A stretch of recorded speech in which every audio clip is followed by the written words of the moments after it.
Sambhav, coming to you, uh, tell us about the most successful startups that you have been working with. What makes them unique,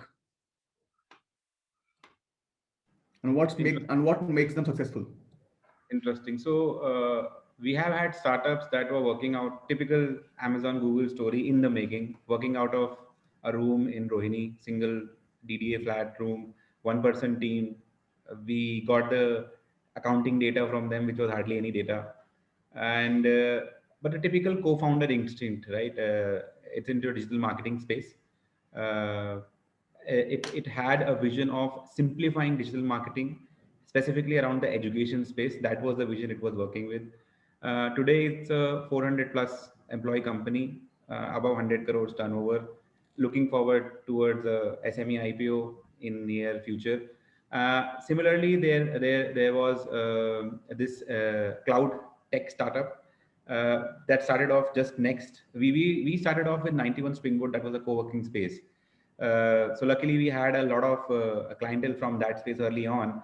And this tech startup, again, the next guy next door on the next chair, one person company, started off it in building the cloud data platform. Today, again, a 40 plus employee company, revenue in crores. All these stories, the common thing which we've already discussed on this call, the best thing they did was building the right team, getting the right person who's not just a team member, because ultimately you will spend more time with this team rather than your own family, right?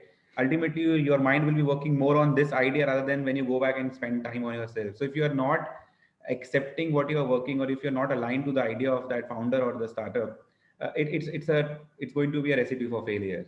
So on in all these startups, early stage employees were like families. They were working on something that they believed in, and hence the success story was early for them. Versus a few startups that did that typical mistake of hiring, say, interns for subject matter expertise role, right? And ultimately they realized, oh, they were supposed to have a subject matter expert for them, for example, marketing stuff, or for an example, setting up the operational processes.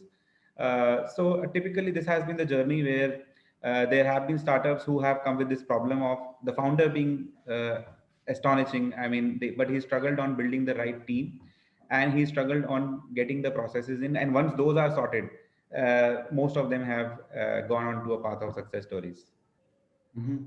So yes, so everybody is trying to bring the point home that team is very important. Building right team is extremely